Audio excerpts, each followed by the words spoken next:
Coming up on Mountain News this morning, one third-grade student at Pikeville Elementary made a wish, and now he will get to see it come true right after Christmas. And we are now less than 1 week away from Christmas, and one community is getting into the holiday spirit in a slightly unconventional way. Dedicated to Eastern and Southern Kentucky, this is WYMT Mountain News This Morning. Good morning. Your time is 4:59. I'm Will Puckett. And I'm Madison Pergram. Thank you for tuning in to Mountain News This Morning on this Thursday, or Madison as we like to call it around here. Friday Eve. You knocking on the door. Let's bring Brandon in this morning. And Brandon, right before we came up, one, nice sweater. Thank you. Two, you said, y'all, it's chilly outside. Yes, it is. Listen, it's not just the vest today, it's the full sweater today because it's in the teens this morning across the region. So make sure you give yourself time to warm those cars up. Let's take a look outside WYMT studios this morning. Some patchy fog across the region. Not seeing it here, but we'll show it to you in visibility here in just a second. But again, a cold start to the day. Anywhere less than 5 miles or less anyway. Make sure that you're taking those precautions, especially up toward Moorhead and down toward Lake Cumberland and I-75. Seeing some limited visibility there. Look at these temperatures though. 19 Somerset, London, Jackson as well. 15 Monticello, a couple of 19s down toward Jonesville and Wise. Logan as well, 16 in Moorhead. So it's definitely cold outside. Temperatures are going to slowly climb today.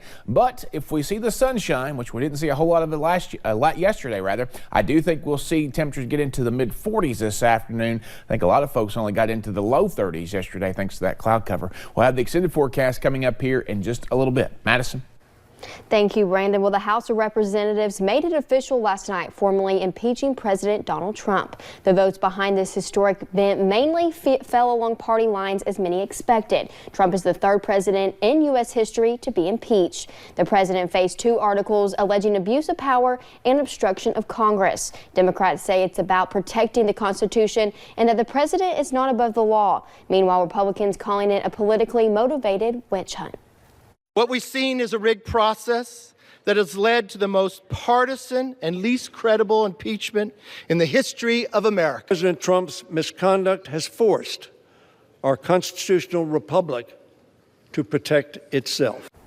Sources say Senate Majority Leader Mitch McConnell will announce by the end of the week the start date for the impeachment trial in the Senate. Meanwhile, Republican Congressman Hal Rogers released a statement after the impeachment vote. Rogers denounced House Democrats for proceeding with the, quote, flawed partisan sham of a process, much of which took place behind closed doors. He went on to say there was no quid pro quo, no high crime or misdemeanor, only a group of House members dead set on removing a duly elected president at any cost. You can read Congressman Rogers' full statement over on WYMT.com. Well, Kentucky's lone Democratic Congressman John Yarmouth voted in favor of impeachment. We are still waiting on a statement from him. And work started yesterday to hopefully reopen Kentucky 40 in Paintsville soon. It is closed due to a large crack developing in the rock cut near the road. Crews are working to stabilize the hill, and officials expect work to last a couple of days. There is not an estimated time on when it might reopen. And one third-grade student at Pikeville Elementary made a wish, and now he will get to see it come true right after Christmas. Bristol Parker was diagnosed with cancer in 2015. Now cancer-free and full of hope, Bristol received a trip to Disney World from the Make-A-Wish Foundation. His teacher, Aaron Newsom, says he has overcome a lot to get to this point and deserves a trip more than anyone. He is a wonderful, brilliant, bright student, and to see the struggles he's come from and hanging in there with the rest of his kids he started school with and just as successful as the rest of them, it's amazing to see. The surprise announcement was made yesterday in front of the third-grade class, letting Bristol celebrate with his friends who have been by his side since the diagnosis. We are now less than 1 week away from Christmas, and one community is getting into the holiday spirit in a slightly unconventional way. Grayson firefighters saw a video of the firemen in New York dressed as Buddy, the elf, starting pillow fights with random people. They said it looked like too much fun not to try it themselves. Andrew Colgrove shows us what happened. When people in Grayson, Kentucky see the Clark Griswold car approaching, blaring music from the National Lampoon films, it's only a harbinger of the surreal Christmas experience that's about to literally strike them. Who wants pillow fight? Wednesday night, Grayson firefighters drove around, stopping at gas station and grocery store parking lots where Lieutenant Travis McHenry, a Will Ferrell doppelganger clad as Buddy the Elf, Here, come on. challenged unsuspecting victims to pillow duels.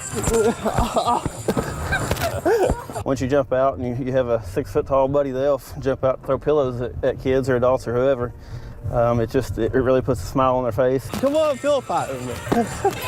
This is the second year the Grayson Fire Department has done this. It's a bad time of year for a lot of people, and when you drive through like we have tonight and you see the people's face light up, it's worth every penny of everything we spend. McHenry says the smiles brought to people's faces make it well worth the occasional beating from some opponents who take the battle more seriously than others.